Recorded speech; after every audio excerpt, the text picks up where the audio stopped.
For almost 20 years, Nicole Kidman and Keith Urban were seen as the picture-perfect couple, a Hollywood Nashville fairy tale. She was the Oscar-winning actress. He was the country music sensation. To the world, they seemed to have it all. But behind the glittering award shows, joint performances, and flawless red carpet smiles, their story was quietly unraveling. Recently, unsealed court documents confirmed that after 19 years of marriage, Nicole officially filed for divorce. Sources close to her say she fought hard to keep the relationship alive, but in the end, it wasn't enough. Keith's first public performance after the split spoke volumes without him saying a word. No wedding ring, no romantic dedication to Nicole, and some very pointed lyric changes that seemed to rewrite their shared history. Their carefully crafted golden couple image has finally cracked, and now Nicole's side of the story is coming to light. To understand how such a celebrated love story fell apart, let's rewind to where it all began, to the lives that shaped them long before they met. Nicole, Mary Kidman's journey started far away from the Hollywood spotlight. She was born in Honolulu, Hawaii in 1967, while her Australian parents were living abroad temporarily. Her father, Anthony Kidman, was a clinical psychologist and biochemist, while her mother, Janelle, worked as a nurse and educator. When Nicole was still a little girl, the family returned to Sydney, where she grew up in a home that valued both ambition and discipline. But the confident, graceful woman the world would later know looked very different as a child. Nicole was painfully shy.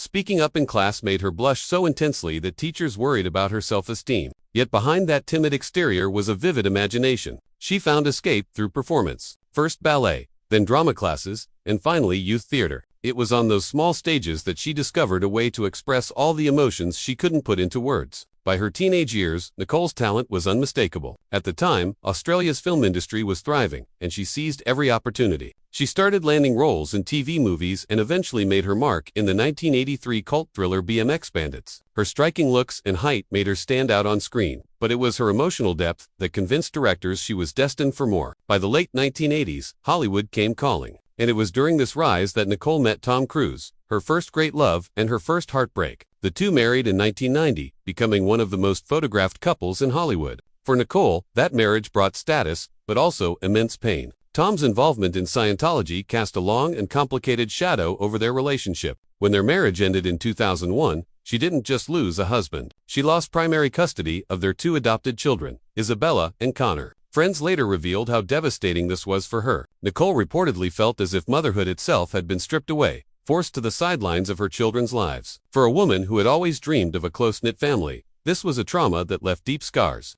And it's no surprise that when she later crossed paths with Keith Urban, Nicole was determined to rebuild the family life she had lost. While Nicole was growing up in Sydney, shaping her talent through performance, Keith Lionel Urban was living a very different kind of childhood across the Tasman Sea. He was born in Whangangi, New Zealand, the very same year as Nicole. When Keith was still a boy, his family relocated to Queensland, Australia. There, his restless, rebellious streak began to emerge. His father, Bob, ran a small convenience store, but his real passion was country music, a genre that wasn't exactly popular in suburban Australia at the time. Bob encouraged Keith to pick up the guitar, and by the age of 6, Keith was already performing. Country music became more than a hobby. It was his escape, his therapy, and the thing that gave him a clear identity. But while his musical gift was obvious early on, his home life wasn't as harmonious. Behind closed doors, tension and financial struggles shaped Keith's sense of instability. As a teenager, he began performing at talent shows and small bars, slowly crafting his sound and image as a brooding country outsider with a rock star edge. School wasn't his priority. Music was. Eventually, he dropped out altogether to chase his dream. By his 20s, his life was a mix of rising talent and dangerous temptations. Keith started experimenting with alcohol and other substances, setting the stage for struggles that would follow him for years. Fame didn't settle him. It amplified the chaos. In the early 1990s, he moved to Nashville, determined to make his mark. It wasn't easy. He spent years grinding through the music circuit before finally breaking through in 1999 with his self-titled American debut album. Overnight, he became country music's new heartthrob, known for his tousled hair, soulful voice, and incredible guitar skills. But behind the stage lights, Keith's demons were never far away. By the time he met Nicole, in 2005, he had already spent time in and out of rehab, living with a constant fear that addiction could take away everything he had built. Nicole and Keith might have seemed like opposites, Hollywood royalty versus Nashville grit, but beneath the surface, they were bound by shared wounds. Nicole carried the heartbreak of losing her family through her divorce from Tom Cruise.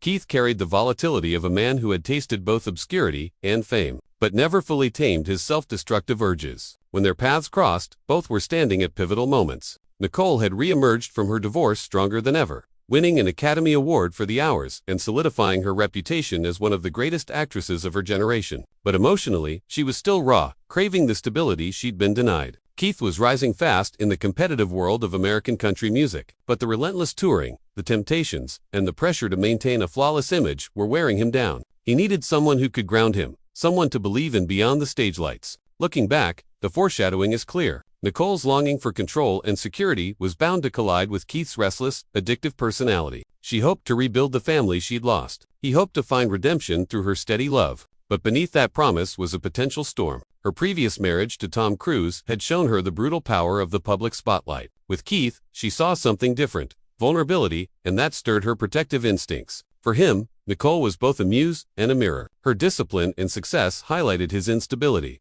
but her love offered a chance to become the man he wanted to be. Two complex wounded individuals, both looking for healing. So, when their worlds collided in 2005, it felt like destiny, but it was closer to volatile chemistry. Their first encounter felt straight out of a romantic film. In January 2005, they met at the G-Day USA Gala in Los Angeles, an event celebrating Australians who had made their mark in Hollywood. Nicole had emerged from her divorce storm with renewed confidence, while Keith was quickly rising on the Nashville scene when they were introduced. Nicole later admitted she wasn't sure he was interested. He was polite but distant, and though they exchanged numbers, he didn't call for months. Years later, she confessed that his silence nearly ended the story before it began. But when he finally reached out, something clicked. Their romance moved fast. By May, the press caught them together for the first time. And by the end of that year, Nicole was describing him in interviews as the man who had swept her off her feet. For her, after years of intense public scrutiny, Keith represented freedom. He was passionate, raw, and unpolished in a way Tom Cruise had never been. For Keith, Nicole embodied elegance, stability, and legitimacy. By November, they were walking red carpets as a power couple. Their chemistry undeniable. Australia's golden children had found each other in America.